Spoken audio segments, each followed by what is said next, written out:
There's a massive fire happening currently in Texas, specifically Amarillo, with over 500,000 acres being burned and 0% of the fires being contained at this moment. And as you can see from another scene, herds of cows have been seen running all over Amarillo, Texas away from this fire as well. With over 20 miles, including over the Panhandle, looking exactly like this. That's not what I want to show you, okay? I want to open everybody's eyes just a little bit more. Because this is the second largest wildfire in Texas history, and it just so happens to be, like I stated, 0% contained, okay? So stay with me here. Now I'm going to be showing you a map as to where they assume that the wildfires are going to be spreading in the next day or two.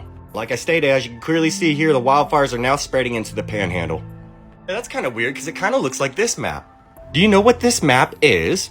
This just so happens to be the S.M.A.R.T map that was planned for Amarillo, Texas, with the manufacturing logistics district being built right off the east side of Amarillo, Texas into the Panhandle. Huh, that's kind of ironic, isn't it? Yeah, I'd say not really, as you consider the fact that they named Amarillo as the #1 under the market Texas housing market.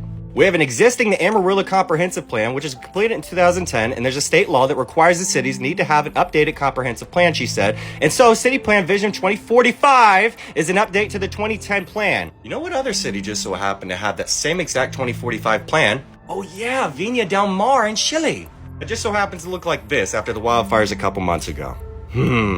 Oh, and let's not forget how they stated the city of Amarillo is blazing a new trail in Texas as the first major city to marry the power of the private sector with funding from the American Rescue Plan to drive deployment of high-speed, high-security internet connections throughout our community. This was just posted on an article from September, okay? As you can see, through a standard transparent procurement process, we recently awarded AT&T.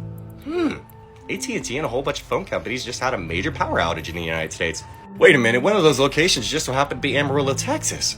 Huh, weird, right? An experienced and proven broadband provider, the contract to make internet connections available throughout our city. This was done with a $20 million plus investment from AT&T. And this is the first project on such a large scale in Texas, and we are proud to be leading the way and setting an example for other cities and local governments. Oh, in Amarillo, we considered several options for making the most of these dollars before choosing to engage in a public-private partnership, a solution that will allow us to leverage federal dollars and private sector funds. Oh, but we are also unique in that Amarillo has a significant refugee population. According to the Refugee Language Project, 12,000 refugees from 25 different nations, by the way, have settled in Amarillo, and 59% of this population are enrolled in English as a second language program.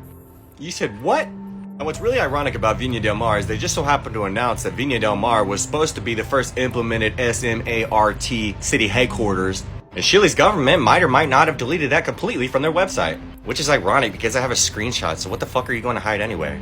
Plus the fact that I still have my Chile video up about the wildfires. So if you really want proof, you can just go to that video. It's fucking pathetic, man, and everybody just blames global warming in these times. But what if I told you to think outside the box and think of different possibilities?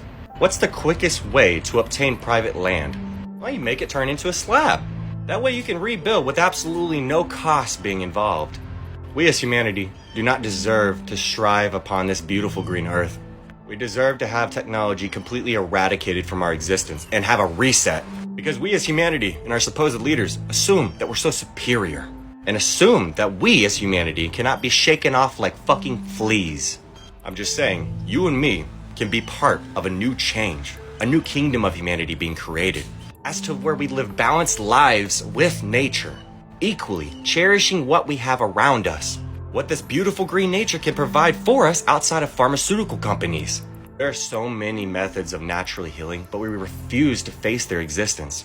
I mean, has nobody realized the fact that we've become mindless consumers, pushing capitalism so fucking far that we question nothing around us? Including the fact that we had to pay thousands of fucking dollars just to traverse this beautiful realm. Wake up, humanity, because whether or not you want a change to come, it is going to come. And that change can be a positive or negative one. It's up to you. But I refuse to watch this beautiful realm burn, especially behind the facade of a veil of lies of which they've created to deceive you. Focus on what's right, and that's unifying ourselves in these moments before these new age plans are finally implemented in our supposed leaders' favors.